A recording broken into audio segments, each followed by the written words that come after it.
collision with purpose, in pursuit of purpose.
Gentlemen, we're live. Welcome everyone out there. A Collision with Purpose presents Bridging Generations, Voices of Men in a Changing World. And what a world are we living in? I am Dr. Laxley Stephenson, your host. Hey, my name is Augusta Foster. I am also one of your hosts. I'm Xavier Wilcox. I'm your host. I am Juan Marcel Smith, and we will be your moderators for tonight's show.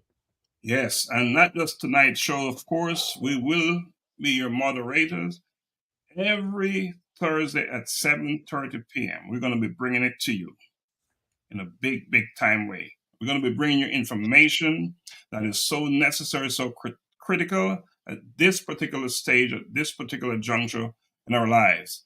In an area where societal norms and expectations rapidly evolve, this show offers young and older men a unique platform to voice their challenges, triumphs, and perspectives.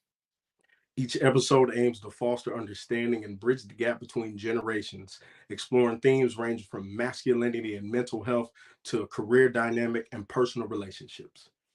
By bringing together voices from varied age groups, the show sheds light on the commonalities and differences in the male experience, encouraging open dialogue and mutual learning.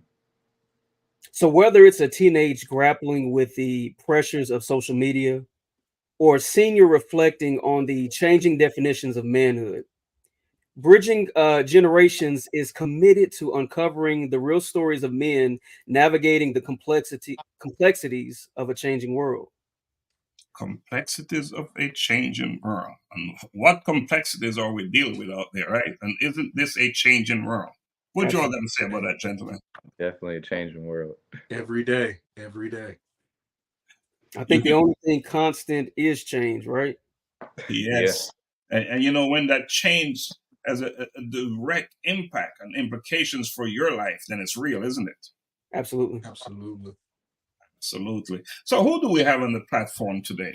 You know, who are the hosts, the moderators? Augusta, can you share something about yourself with our listeners? Sure. For those of you who've seen me before on a multitude of platforms, my name is Augusta Foster, host of the Man Talk Monday podcast, author of the Divorce Dad Reset. I'm also a regular contributor to Black Men Heal and King's Corner, and super excited to take part in this new program of Bridging Generations and building and forcing and kind of melting this two and multitude of decades together for this conversation. Looking forward to it.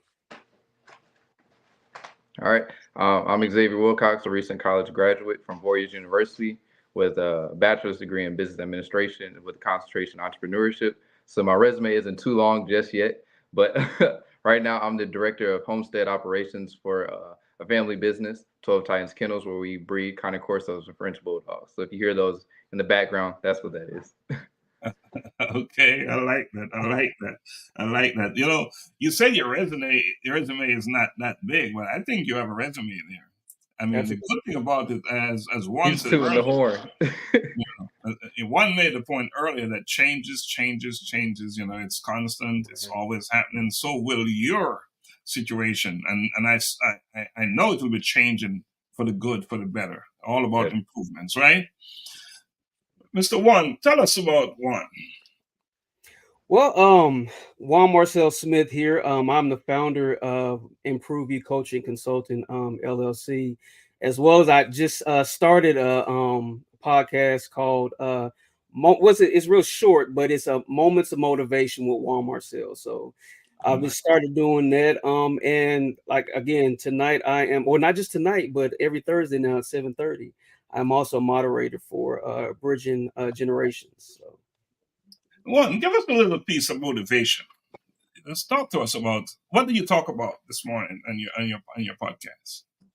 So I real snippets, not long at all. I think the most at 2 minutes, but just wanting to, I share thoughts that I have, conversations, that I have, some self-talk, when I journal, when I'm just thinking through just pieces of motivation that I need to get through the day. And one thing I do know is that at the end of it all, you have to choose you, right? It's not about proving you right, but it's about improving you.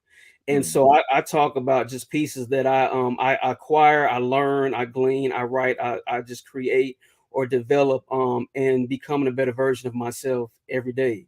And so I just just tap in just to share that on my platform, just pieces of motivation that I get every day. And bridging generations, right, is all about making us all a little bit better each and every single day. And that's the essence of this platform, of this program. Augusta, you're doing your stuff. You have your podcast. Talk to us a little bit about that. Wrote my first book about 2 years ago, The Divorced Dad Reset, off of the strength of being a divorce survivor, and wanted to provide a guide to men because normally coming out of that experience, there's really no guidance. There's not traditionally a shoulder to lean on. Normally there are women who have other women, but at times we as men lack the good counsel needed to provide that guidance and really to provide that support coming out of something as serious as a divorce. So that led me and transitioned me into doing a podcast where Man Talk Monday podcast is weekly. And I just have dad conversations, man conversations from the perspective of, a young Black kid who grew up in Southern California and seeing the challenges and everything that I've went through and being able to kind of provide people a roadmap of where not to zig and where not to zag. And possibly if I could get someone to go left as opposed to going right, and that right road is down somewhere where they may not want to be, being able to give them that guidance and just updating people and giving people tools that at times I didn't necessarily have as a father or even as a young man. We say voices of men in a changing world. What does that mean? And why is that important? If I could just share, I like what Augusta said, just to kind of just piggybacking off what he said, why it's so important for us to have a voice is because, like he just stated, there are so many things that men experience day in and day out, right? And we often don't talk about it.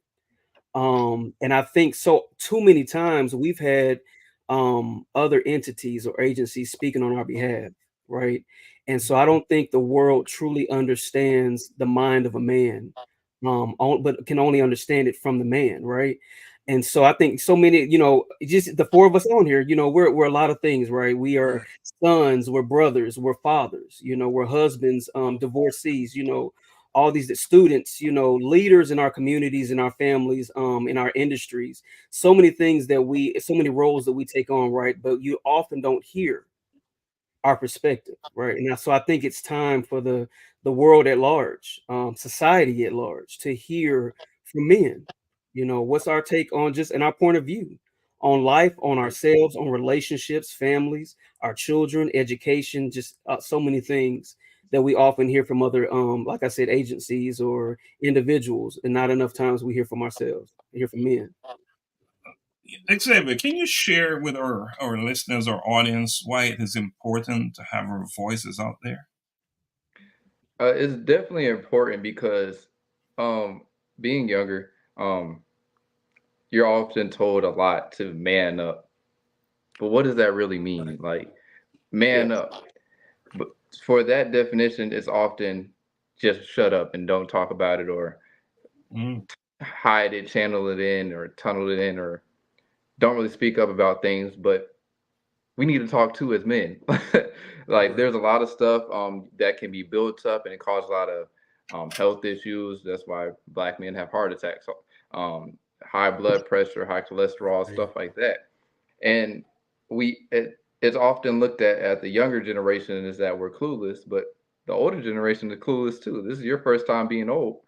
You're living the life for the first time. So Talking about me now, be careful. Yeah, true story. But yeah, it's definitely important for men to be in a comfortable environment to speak up on how they feel, what's going on, because you never know. The person next to you could be going through the same exact thing. But if you're manning up about what's going on, no one's ever going to know. And you're holding back something that could be beneficial for the next person. Absolutely. Staying quiet, remaining quiet is never the answer. Mm-hmm. Can never be. It can never be. You talk about different generations. I am one. I believe that we're living in the same world. Some a little bit older than others. We're experiencing the changes in life on the same plane, if we choose to.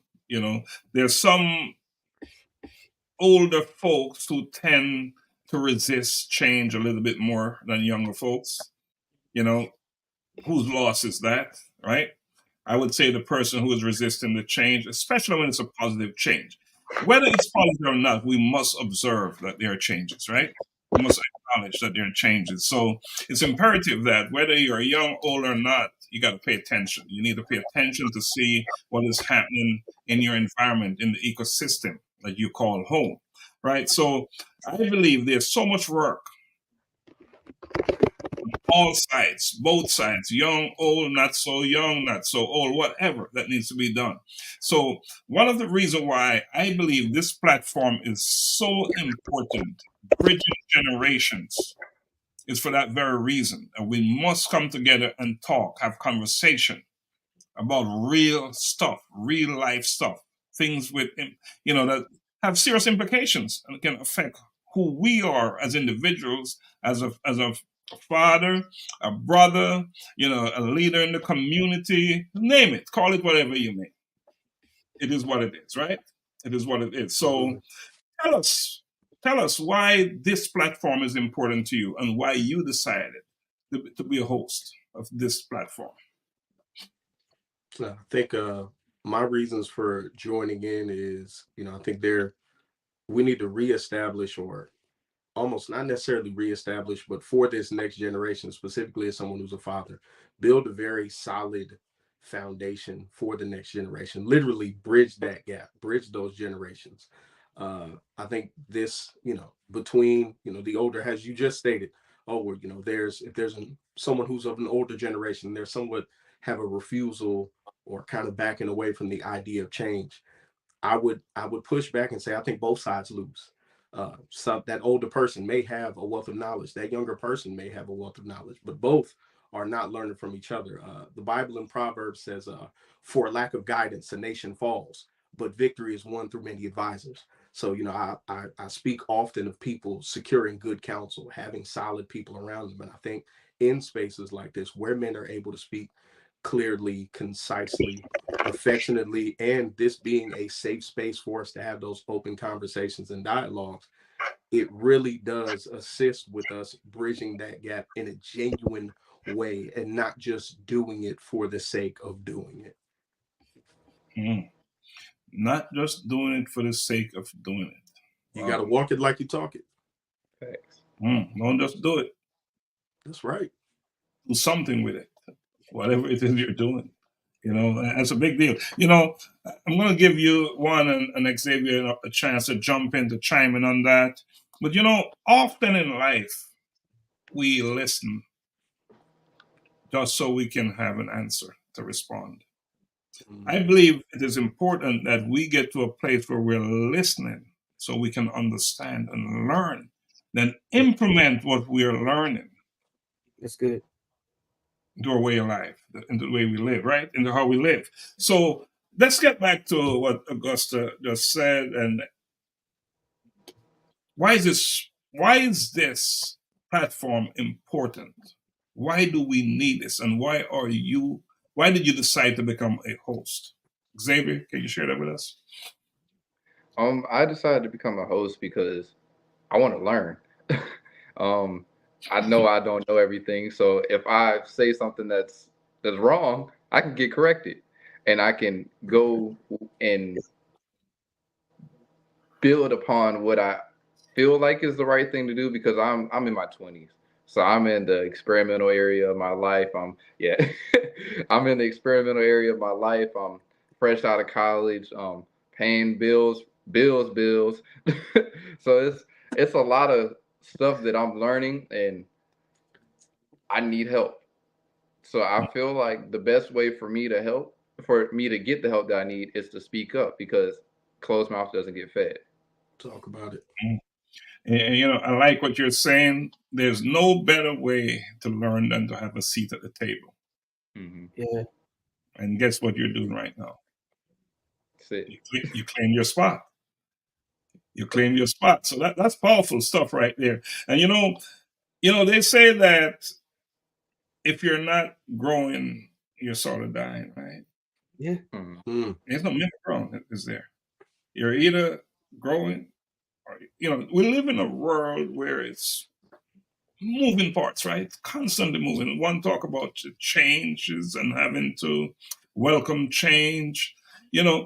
If you decide to become this stagnant thing, this stationary thing, guess what is going to happen with all the moving parts around you? It's going to crush you, right?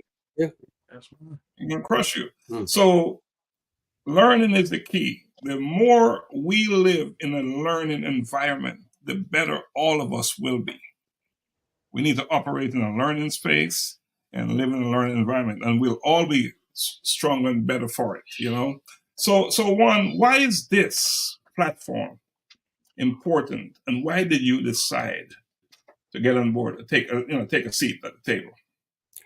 What matters to me so much is to be you, and you said this, when you talked about having a seat at the table. And one quote that I try my best to live by in everything that I do is Dr. Maya Angelou, and she said, when you get, give; when you learn, teach. And I really believe that it's our responsibility for those who haven't have something to say, and who have this awareness of whatever message is within them. Is their responsibility to give it. Once they get it, to give it, and once they learn something, to teach others. And we're talking about generations, and I mentor a lot of young men and young women. But what I get from that is that I'm a product of mentorship. I know there are so many shoulders that I stand on, and so I feel responsible for paying it forward. Augustus said when he talked about Proverbs, there's also a Proverbs that I love in chapter 11, and it says that there's safety in a multitude of counsel. I think so often through the times that we're in, especially where we are today, that even as men of all ages, that there is so much safety just in amongst brethren, of counsel, and I'm able to reach out and call someone, and when I need answers, I pray, and then I'm always just seeking to know who can provide that wisdom, that counsel, and I need it. And I think that we as we get older, we have that same opportunity to pass it back, or bring someone alongside and walk with them. So many people have stood up and walked with me along many times on my journey, right? And so I want to be able to do the same, and I feel like this is the platform to do that. That's so awesome, and I know you're so correct in stating that. This is indeed the platform. We're all about not just experiencing change, but we're going to make the change happen as well, aren't we? Yes. So often, when you see a group of Black men, young, old, whatever, come together, they're seeing this as negative. We're going to change that.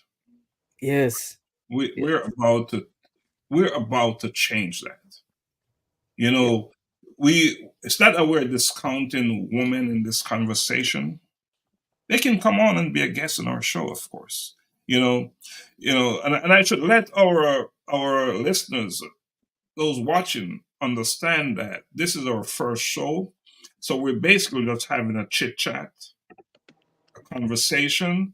But in future shows, we'll have on different guests, and we'll be talking about specific topics like parenting, like career, like what else will we be talking about, guys? Mental health. Mental health.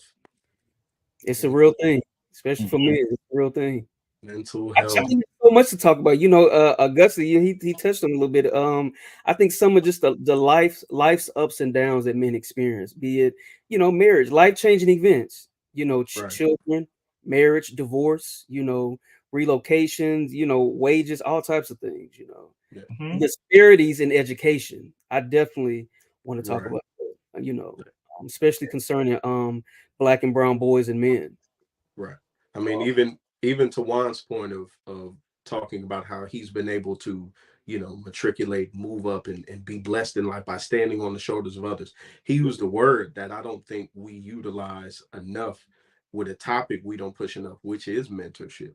I think, there are a wealth of people who have the knowledge, the skills, abilities to go out and take specifically young men. Again, no offense, ladies, but this is, I can only give the perspective of a man, specifically someone who has a son. That ability to catch someone at a young enough age and pour into them something that is life changing at 10, 12, 13, that really critical age where, I grew up South Central California. And I knew from my interactions, with certain people from law enforcement, in between the ages of 9 and 14, they could kind of dictate where your life would be. And I look back on those times and I review how many people would have benefited from a really good mentor, somebody who cared enough to go, hey, look, I'm just going to pour a little bit into your life from these areas where you're lacking, and being a blessing to them and guiding them and taking them along and showing them a little bit of their skills, giving a little bit of them in an actual, real, love, affectionate way to want to see someone succeed. Like that is a conversation episode in itself alone, the importance of mentorship, being able to build those relationships and having those shoulders to stand on. It really goes a long way. Yeah. Absolutely. I want to say one thing about mentoring. It's not an age thing, is it? To be a mentor or a mentee. There are some older folks, older men, that is in dire need of a mentor. So I want to put that out there. You're never too young, never too old to be a mentor or to do, or to receive, to be on the receiving end of it. So it's we I don't know too many individuals or where they are today because they did it on their own. Yeah. Someone somewhere, something played a role, made a difference. So Can I add this to your point? absolutely. One of my mentees, I was his assistant track coach when he's in high school. So I met him, I think his 9th grade year in high school. So that's how long I've known him. He just this year graduated with his master's. He lives in Houston now. Moved all the way from East Tennessee, Knoxville, Tennessee, and now is in Houston. He's a therapist, relationship and family therapist. My point is this: that he started. We built this relationship. I became his mentor, and now just seeing where he is, he oftentimes we talk regularly, and he calls me big dog. I guess I'm at that OG unk status. Which is still hard to accept, but he often says, hey, big dogs, you think about this, or I remember you said this years ago, but I actually start doing this. I've been applying this. Read this from, I think this will help you out. So now it's almost like the student became the teacher. So I'm listening to him. There are things, even when it comes to content creation and different things and algorithms and stuff that he's learned that he does well. He turns and says, hey, big dog, try this. Or I think you said you were going to do this. Where are you at with that? And so we hold each other accountable, so it's an accountability piece. So you're absolutely right about age is nothing but a number, because now he's able to say, hey, this worked for me. I think this is going to work for you. Try this. Yeah, the only time when age is an issue when you start to ache. That's a whole different ball game. That's a whole different ball game. But we can overcome that as well.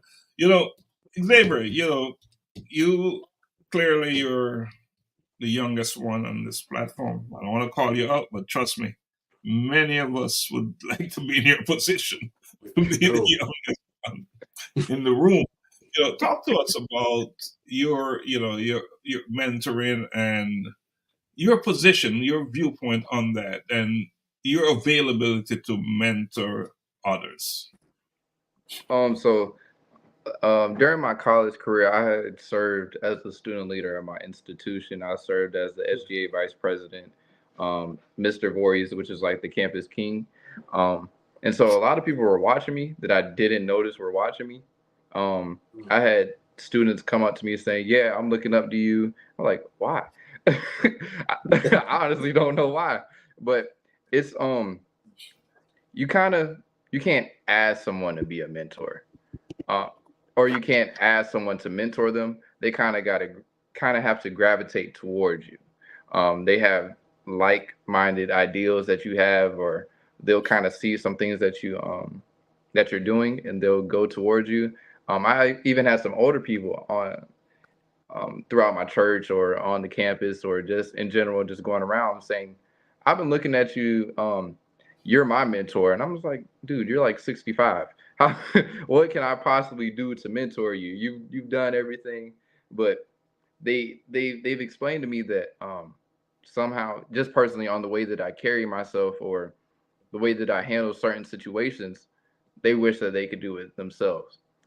Just as simple as looking at someone's demeanor can just depict on who you choose to mentor, who you use to look at as a mentor. Now, there are some bad mentors out there that, you probably shouldn't want to listen to. Now, people that are just coming up and saying, "I'm going to be your mentor. You got to do what I tell you to do," probably not going to be your best mentor. I've learned that the hard way. People coming up and saying, "Yeah, I'm going to mentor you. You're going to do everything that I say and say it how I say it." A lot of things that they said were potentially good, but they didn't fit for what I wanted to do. So it was kind of leading me into an area to where I was stuck, or I was like, "I'm doing this thing. Everyone's saying it's the right thing to do, but I don't really want to do it." So that deals with purpose. If this isn't what my purpose is, what is the mentorship? So That's good. I that sounds like a topic that I think we would do well with, just to talk about. I think even defining mentorship, what that looks like, for each of us, and then just having some people on, even talking about why it's so significant and important in our community. Such That's your thing right there, purpose, right? Yes. You touched on it. Right. Such an important topic with such implications that it is certainly something we should tackle on this platform. Yeah. I'm the president of a nonprofit organization, Global Humanity Network, and we're building out a mentoring program right now. We call it Mentoring Matters. And that's something I would like to get out there for anyone listening who care to become a mentor or who knows of some young individual, because we're doing younger folks right now that needs mentoring. Please reach out to us, Global Humanity Network. You can access us at globalhumanitynetwork@gmail.com. We're looking for mentors. And, we're looking for mentors. And it's such a big deal. And I want to say one thing before we go into the break. For me, the evidence of being an effective teacher is when your student is in the position to teach you. When they have gotten to that place, now they are teaching you. For me, that is success. That's good. Yeah. When those who you mentor are now mentoring you, you're in a great place. So something to think about as we go into the break. Can we take a break now? Okay, that works. Absolutely. Check it out.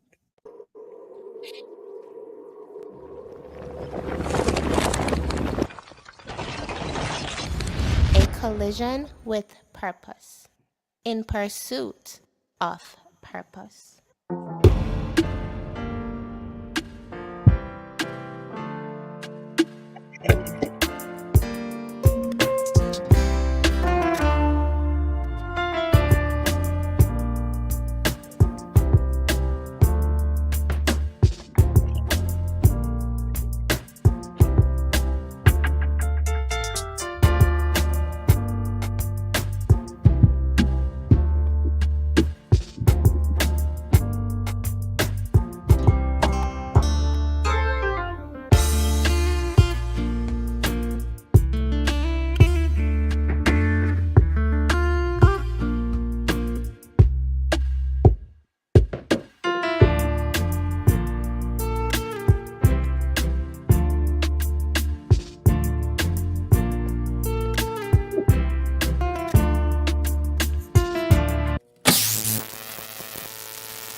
Welcome back, gentlemen. Welcome back. Welcome back to our listeners out there. You know, we talk about mentoring and its importance, but for this segment, it's going to become a little bit more personal. And again, I want to remind our listeners that we are the moderators, and in future episode, we will be talking to different individual, different guests. We will be bringing them on, and we'll be having open conversations about whatever is important, whatever they bring to the table. But I want to say a little bit about accountability. What does that mean as a man growing up in this place that we call home? This world, that is, the communities that we live in. Let's talk a little bit about accountability. Accountability is it's a word I use regularly when I'm talking in groups of men, because I believe it is one of the most important foundational things you need to be successful, specifically as father, husband, spouse, friend, or in life in general. And I would define accountability as telling someone you love or something they do not want to hear, regardless of how they feel about it. That level of honesty, that level of truth, that level of care is accountability. To tell someone that you love no, to tell someone that you hold dearly, don't do this, knowing that they may reject you, knowing that they may not accept it. That is true accountability. Telling the truth, huh? There's straight facts. There's nothing else. Yeah. Integrity. Yeah. I would definitely say, integrity, who you are when nobody is looking, right? And then we talk about the accountability piece, like a lot what Augusta was saying, is ownership, taking responsibility for your behaviors and actions, right? So I think just especially for this being real talk, right? And us being men, but being man enough to accept responsibility. And then, as we talk about mentorship and everything else and community, is holding someone. I think the accountability piece is holding somebody responsible for what they either said they would do or who they said they are or were. It's just hold them to their word. Say you're going to do it, huh? Exactly. At least give it a good try. Yeah. To the best Because of your it's ability. not so much in the failing, it's the attempt. It's to go after it and try to make good of your what you say you're going to do. Because often we're challenged, and the things that we set out to do, we don't always achieve them the first time out, right? But to not give it a shot is where that accountability piece becomes somewhat. It's off the rail, right? Yeah. It's off the rail. So, Xavier, talk to us about accountability, integrity, and why is it so important as we are bridging generations? You know, voices of men in a changing world. Why is integrity, accountability so important?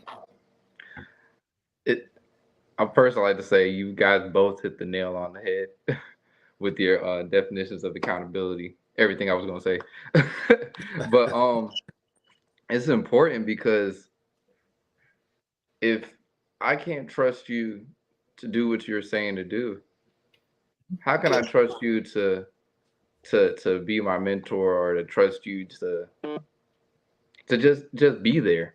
Like your word as a man, especially as a black man, is a lot. Yes. That is everything. If you don't have money, if you don't have a house, you don't have a car, you still have your word. If you can't keep that, I don't want to be around you at all. Because if here, let me not get stuck on my words. If I can't trust you to do the things that you say you're gonna do, like I ran track in college. Everyone loves a relay race. The 4x1, the 4x4. Let's take the 4x1 for exact. You take all week to practice. You practice your steps, you practice your markings, you practice the word that you're gonna say when you hand off the baton. If you say, I'm gonna watch you take 9 steps, and then you hit that mark and you take 8 steps, you're thrown off. Mhm. It's not gonna work. It messes up everything. So you have to hold yourself accountable for things as well, especially when it comes to bridging the gap. So if you're gonna, let me not throw everyone off with my analogies. I'm an athlete, so I might say some bad analogies from time to time. We all play sports. Listen, go ahead. But You yeah, got it. You got so, but if you're gonna, if you want someone to do something and then you're like, never mind, I don't need that as well, it still hinders stuff at the same time. So you both, when you're doing two things, person A has to do the same thing that person B wants to hold up. So yeah. You know, That would be a great transition. What you said from person A and person B, that would be, a topic of, I would even say for parenting, even in consistent messages. We talk accountability and specifically words you say. Since I believe my oldest is 13, and since she's been around 9 years old, I have had the practice of specifically surrounding things of, what you say and holding up to your word. I don't tell my children maybe. I don't tell them possibly. I don't even tell them we'll see. I give them yes or no. Because I remember times where, as somebody who grew up with a really awesome stepfather in my life, would hear from like my birth dad, okay, it's going to be this, and then not follow through. Even from, my stepfather, my mother, hey, it's this.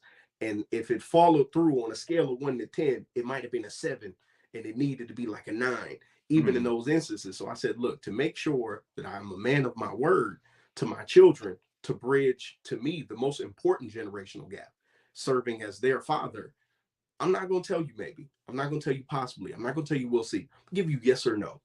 And now I would prefer, because that is now me operating in that accountability. If dad said it was no, hey, listen, dad said no, so I know it's going to be no.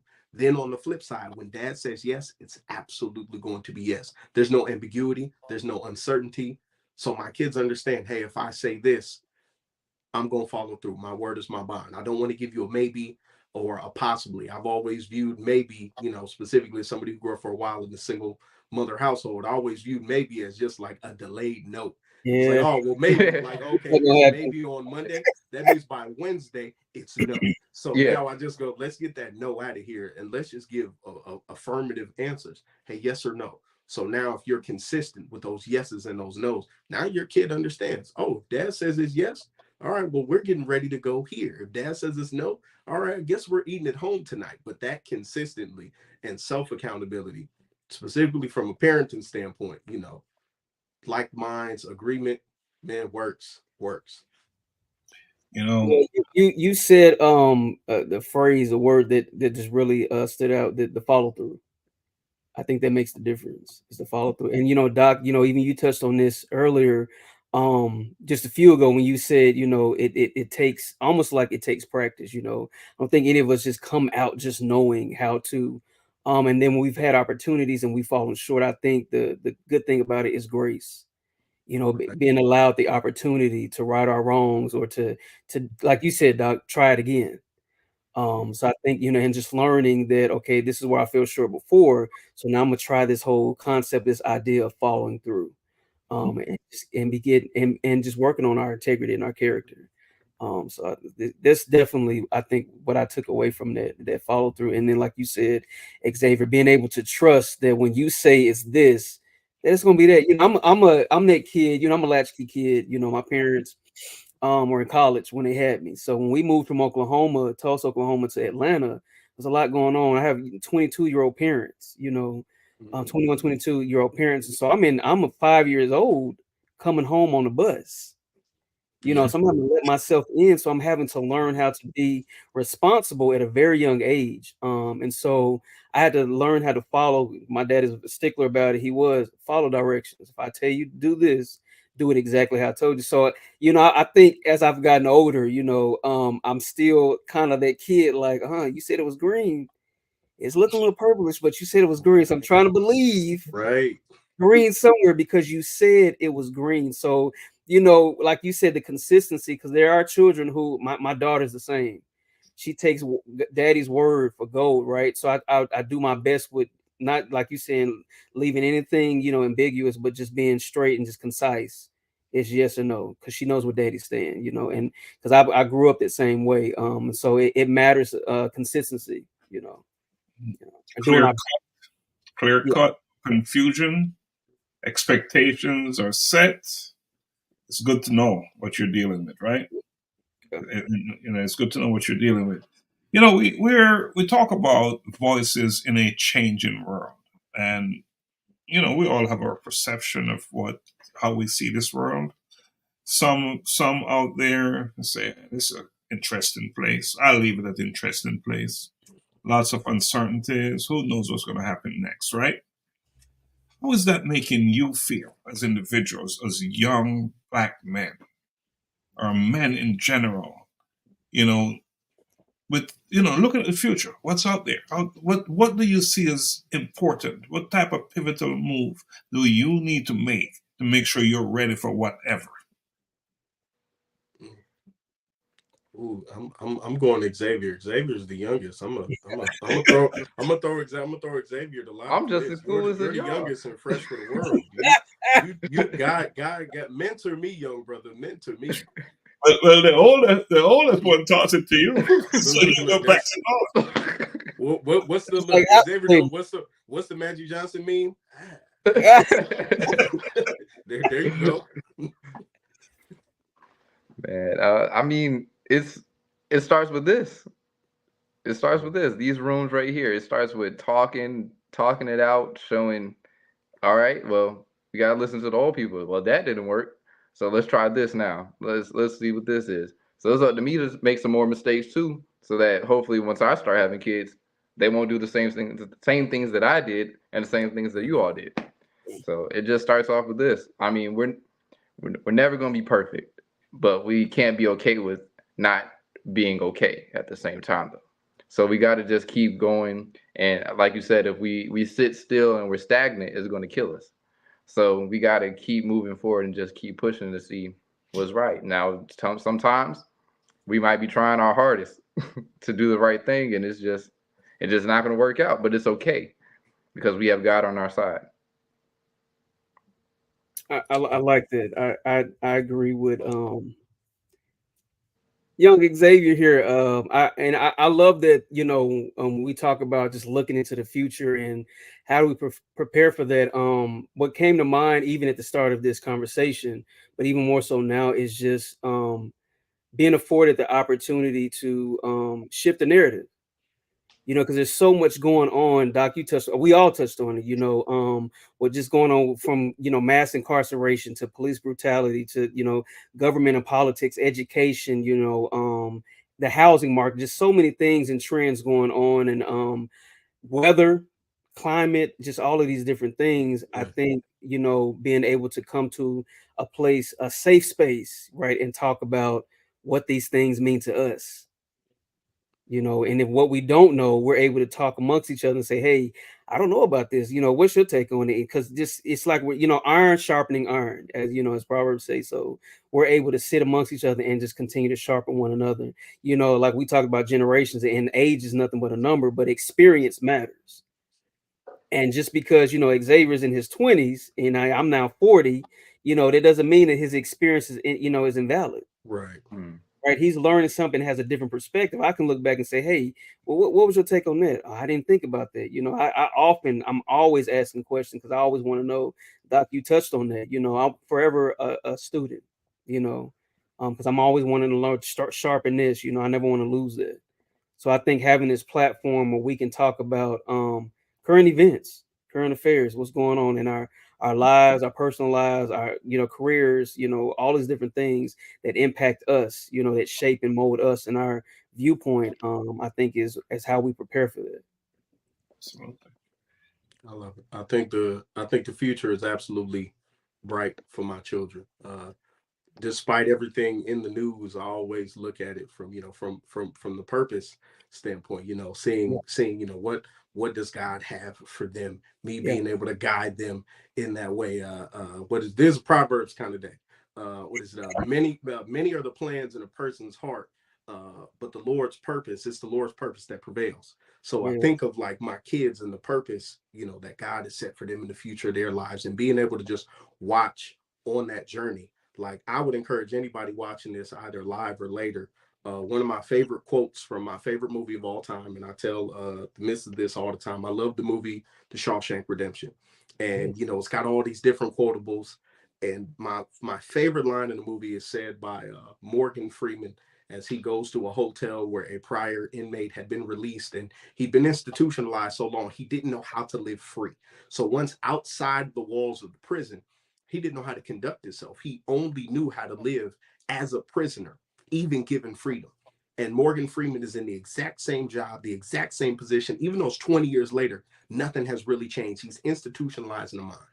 And he goes and he says, my favorite quote, he says, it's, you're going to get busy living or you're going to get busy dying. And he elects to go live instead of dying. And I would tell anybody watching this with regards to the future and how this world is, you're going to get busy living or you're going to get busy dying. Like, you have a choice to make. Like I said in the group, I said, this is the year of execution. We're going to get after it this year.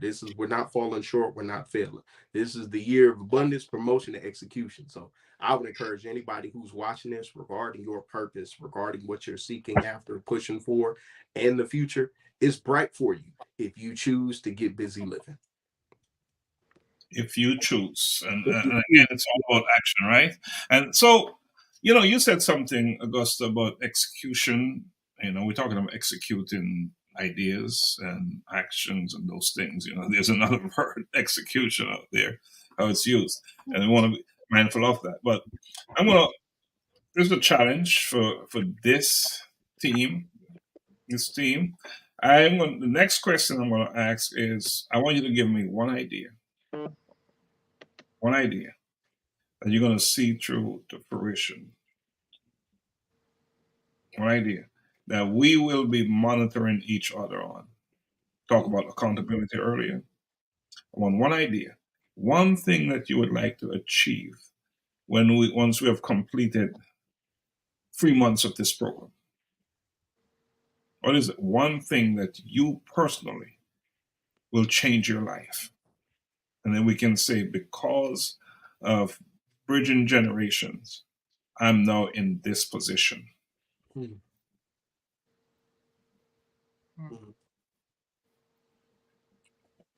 You can modify it later, by the way.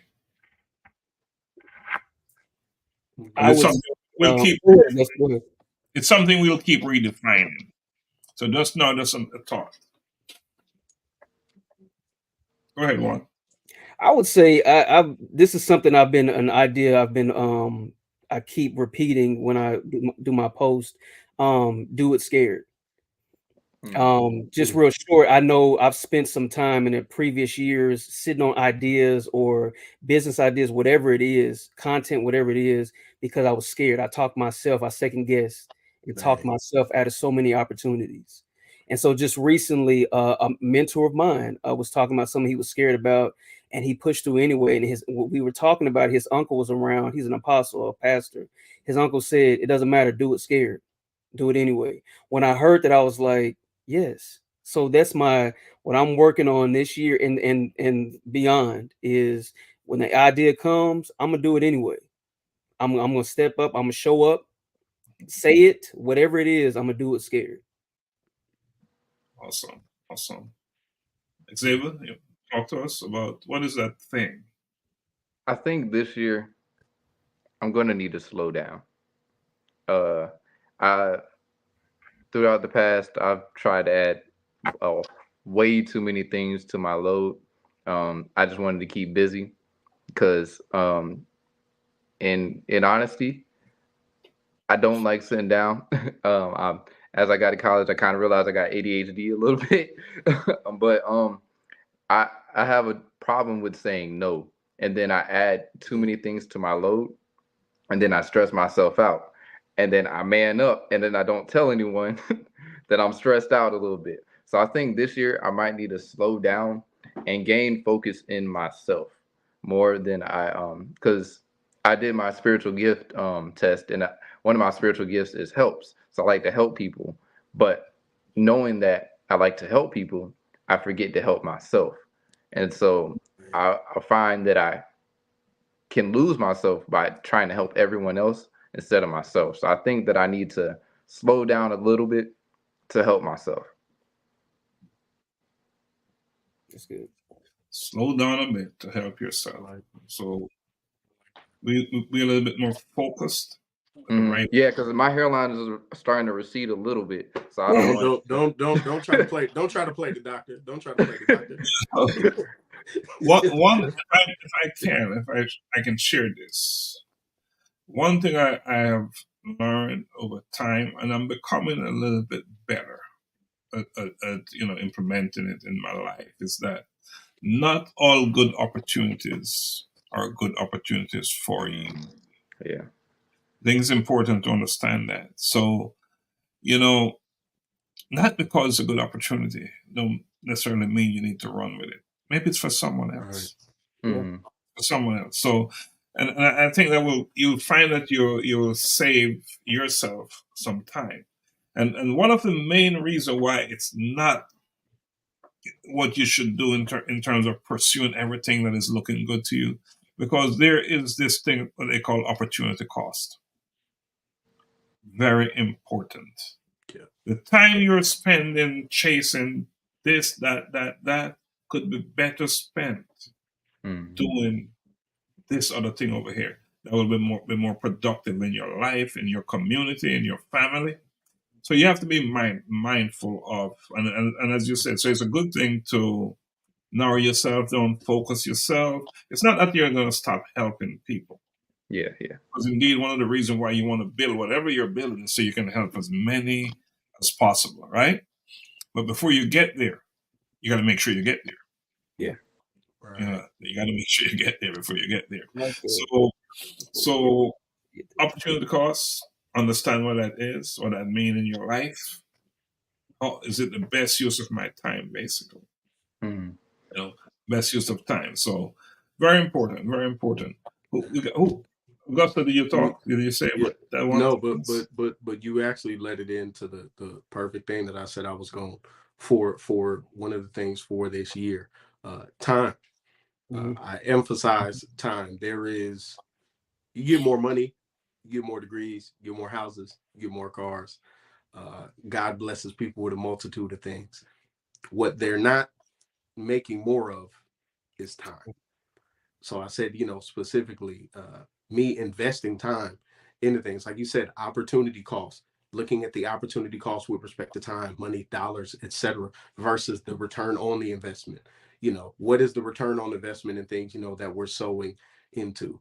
So I said in this time, I absolutely want to look time, sow more into kids, time, sow more into my woman, time so more into family, and do it intentionally.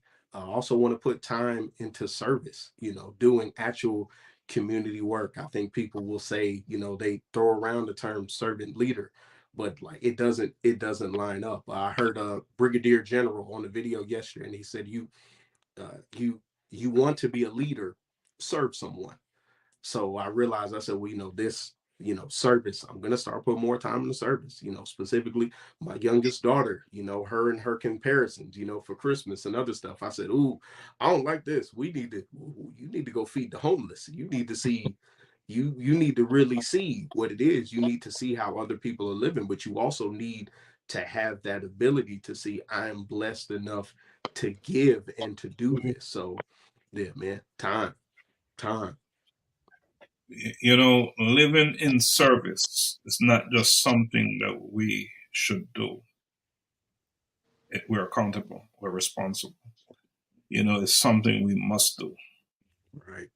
I think the more of us are out there doing it, the better off all of us will be. If you want to build a strong community, you must look at those who are not doing as well.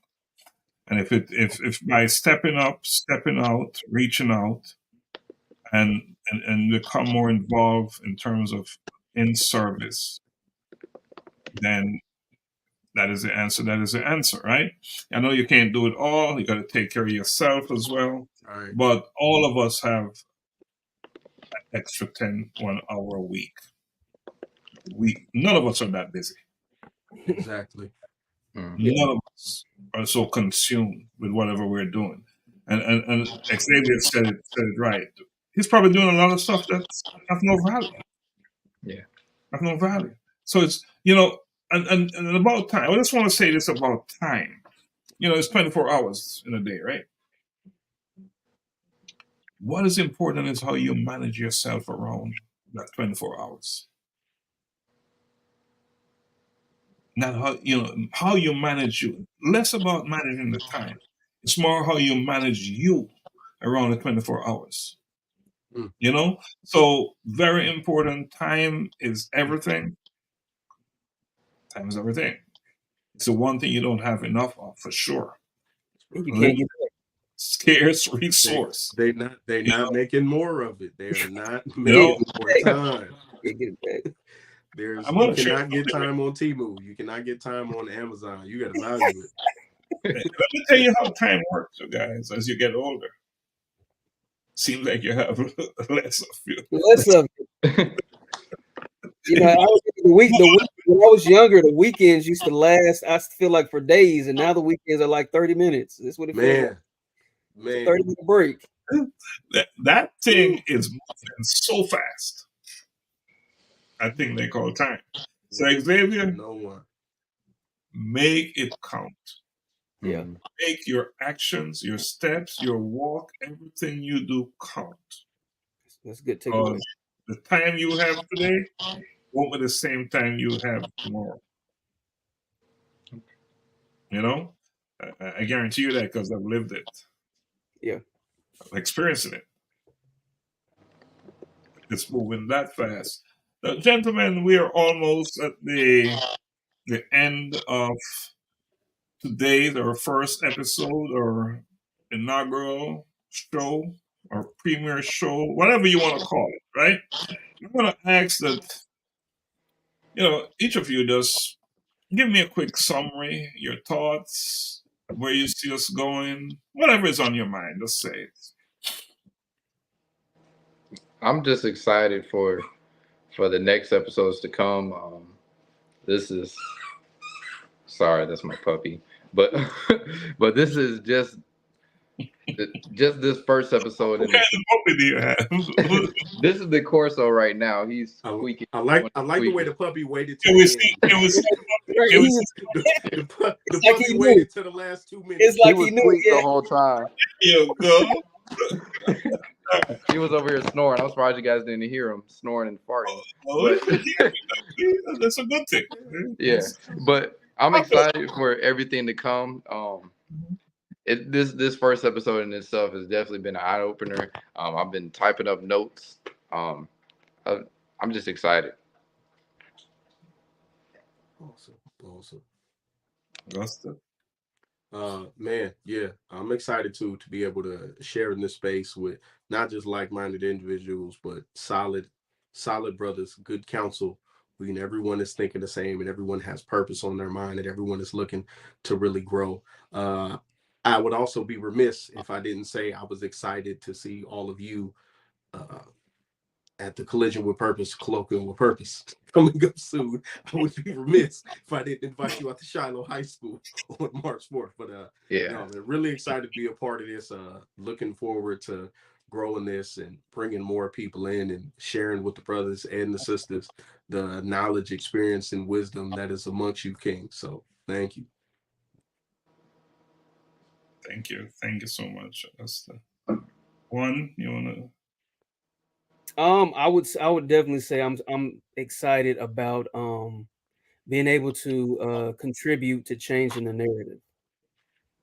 I was when I was driving around, I kept thinking like, and not saying it, just being braggadocious about it or just arrogant, but I think that we some respect should be added to our name, not necessarily our individual name, but as men, who we are. I don't think enough respect and acknowledgement and recognition in a good way is given, because there's Right. many stories that we hear. Not that they've all been wrong, but that has become our staple. Our stigma. And I think it's because of the social constructs and for various reasons we're looked at a certain way. And so I'm just glad to be a part of this community, this platform where we get to change or add to the community that's changing the narrative. Thank you so much. Having your voice, your voice at the table is an important step. It's an important step. If you are not at the table, it's sort of like, why are you complaining? Yeah. True. Why are you Word. complaining? If you're not making yourself available to be part of the process, for change. If you're not making yourself available and accountable and ask questions, if you've lost your sense of curiosity so much that you become despondent, that I don't care, Mm. and you've lost your right to complain. You lost your right to say you did me wrong. I think what this platform is all about, at least from my perspective, is we have something to say and we're gonna say it. Mm-hmm. We're gonna hear from our brothers, young and old. They're gonna tell us what is on their mind, and we're gonna get it out there. Today we're starting out. We're small platform, but guess what? It won't be like that. I promise you that the four of us, along with the different individuals that come on this platform, we're going to blow this up. And the reason why I'm going to blow it up, because it's needed, it's necessary. Absolutely. Because what we have to say and what will be said on this platform is of significance. It's important, and it's going to make a difference in lives. Not just with men, but overall. Yeah. This just so happened that we're coming together, this community, men.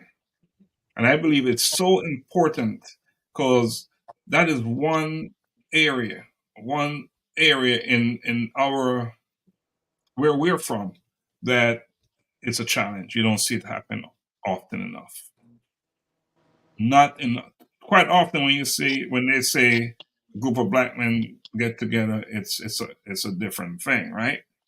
We're not about that. We're about positivity. We're about change. We're about making things happen. Just like they say, just do it, right? Let's do it. That's what this is about. So I really appreciate each of you for making this platform, this program bridging generations, voices of men in a changing world, a priority. And I'm looking forward to all the great, wonderful, powerful things that we're going to achieve. Not because it's so important to us personally, because it's going to make a difference in our community. You know, we're here to uplift, empower. What's them words that you use, Juan? Oh, to equip, educate, and empower. That's what this is all about. Equip, educate, and Empower. Power. that's what Like that's that. what this 3 platform is E's. all about. Like that. That's what it's called. Yeah, so I like that. The 3 E's. I like that. Yeah, I like the that. E3 factor. Like that. And that's exactly what we're going to do over here, right? So just want to remind our guests that this show is not a replacement for In the Spotlight, which is aired on Mondays. It's not a replacement. This is a new show. We'll be airing it every Thursday at what time? 7:30. 30. 7:30 p.m. So share it, share it, share it, share it, share it, share it, share it, put it out there, get the word out, because this is real stuff. All right. So Juan, you want to take us out? Close us out? Absolutely. So guys, look, this has been a great start. Where we've embarked on something major, a major platform. For all our listeners, and whether they were on live or you're going to pick it up and watch it later on, I do want to say this and stress this, right? That life is a journey, it's not a destination. You have so much life to live. Believe in believe in you, and believe in the God inside of you. So like Doc said, check in with us every week, 7:30 on this platform. We are bridging generations with our voices. We're gonna have guest hosts on. We're gonna have some guests on, some special guests with varying perspectives. So we look forward to that. We look forward to seeing you week to week. Check us out. All right. Until next Thursday, blessings always. Peace. Peace. See.